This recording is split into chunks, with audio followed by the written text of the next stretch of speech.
Donald Trump has just accepted what will become the new Air Force One from Qatar, a gift worth $400 million. But is there a precedent for this, or is this just lies and deception to line Donald Trump's pockets? Does the Trump administration want to align themselves with the morally bankrupt country of Qatar? And does this move put the American people, the military, and the president at risk?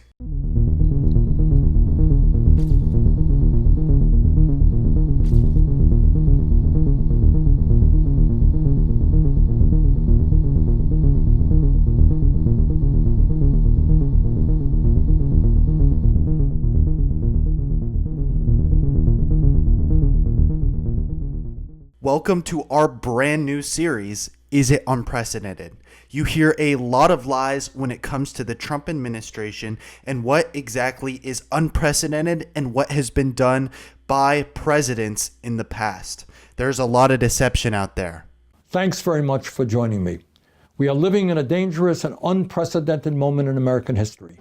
And I'm getting a lot of calls from people who are not only upset. Joining us now, NBC News Chief White House Correspondent Peter Alexander, New York Times diplomatic correspondent Michael Crowley, and MSNBC. And I mean a lot.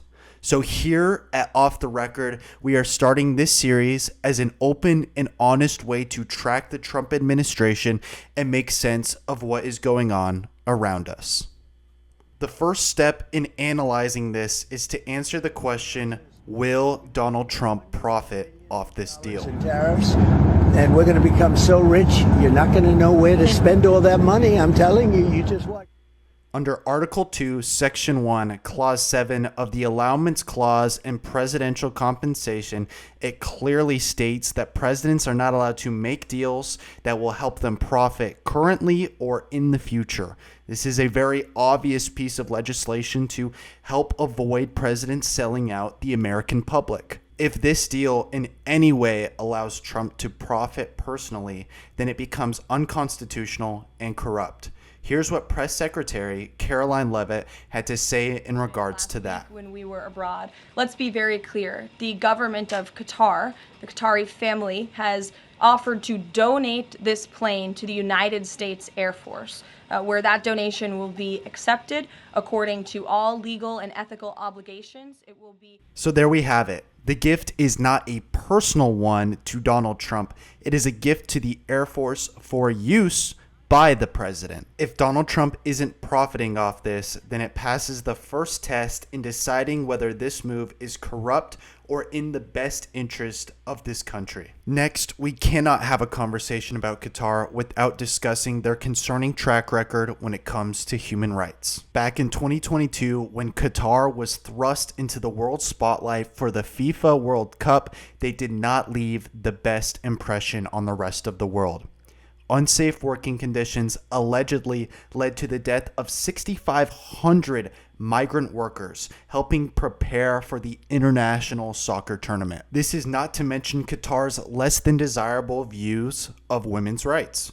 There is a whole laundry list of things women aren't allowed to do, but I'll summarize some of the most egregious examples. All of this information comes from the Human Rights Watch 2024 report of Qatar, so all credit goes out to them for this information. Let's get started. Women in Qatar must obtain permission from their male guardians to marry, study abroad on government scholarship, and work in many government jobs, travel abroad until certain ages, and receive some forms of reproductive health care. Single Qatari women below 25 require their guardian's permission to travel outside of Qatar. Married women at any age can travel without permission, but men can petition a court to prohibit their wives' travel. Qatari women are prohibited from being at events and bars serving alcohol. And unmarried Qatari women under 30 cannot check into hotels without a male guardian. Women face discrimination in practice while trying to rent apartments without a male guardian's permission. Guardian permission is required to work for government institutions, and women attending Qatar University face restrictions on their movements. Male guardians and other family members can report women to the police for being absent from their homes, which can lead to their arrests and forcible return home or to administrative detention. Qatari's family law also discriminates against women in marriage, divorce, child custody, and inheritance. Women require a male guardian's permission to marry, and married women are required to obey their husbands and can lose their husband's financial support if they work or travel against their husband's wishes. Men have a unilateral right to divorce, while women must apply to the courts for divorce on limited grounds. Under inheritance provisions, female siblings receive half the amount their brothers get. The family law forbids husbands from hurting their wives, but Qatar does not have a law on domestic violence or measures to protect survivors and prosecute their abusers. This is a country that is 100 years behind the United States when it comes to women's rights, and they don't value the lives of the migrant workers who are legally there to help set up for the biggest worldwide event Qatar had ever seen. This is not a country that America wants to cozy up with ethically. Qatar does not represent the Western values that we as citizens almost take for granted. However, there's absolutely an argument to be made that the dysfunction in the Middle East has pushed us to this point. America being friendly with Middle Eastern countries is better for the future of the global political theater. This is just diplomacy like the rest of the president's tour of the Middle East. Having financial investments in other countries gives the United States a real, tangible reason to continue to support and protect them, like the Ukraine minerals deal, which forces the United States to aid in a peace deal with Ukraine and Russia. The United Arab Emirates, Qatar, and Saudi Arabia have pledged over $2 trillion of investments into the United States.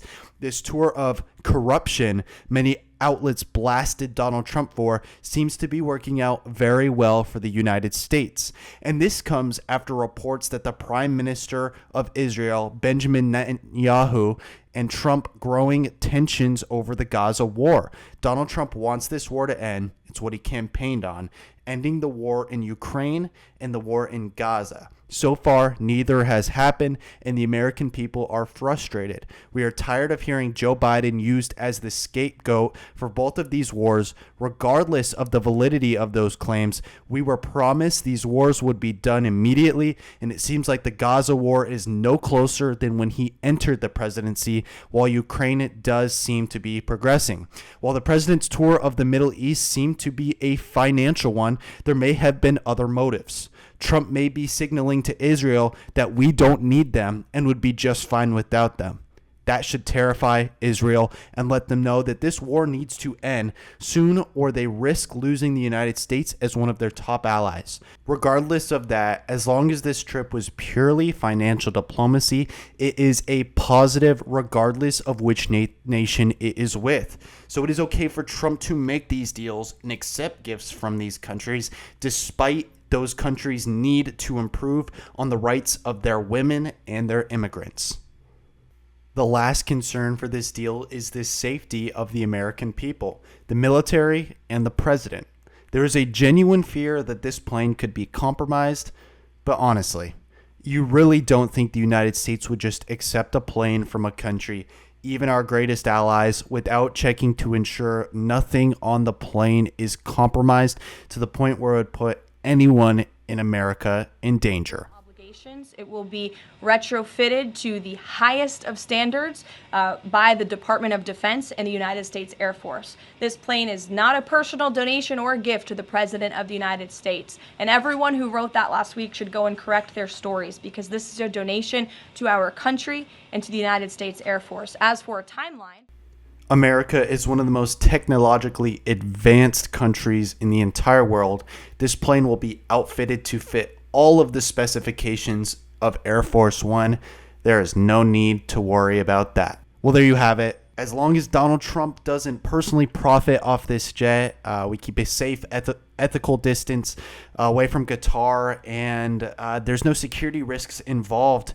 This is an absolute win for America and the American people. There was a deal with Boeing to build a brand new Air Force One, and after years of delays and a budget increase, that project looks like it can be scrapped. This overall will save the American people a lot of money.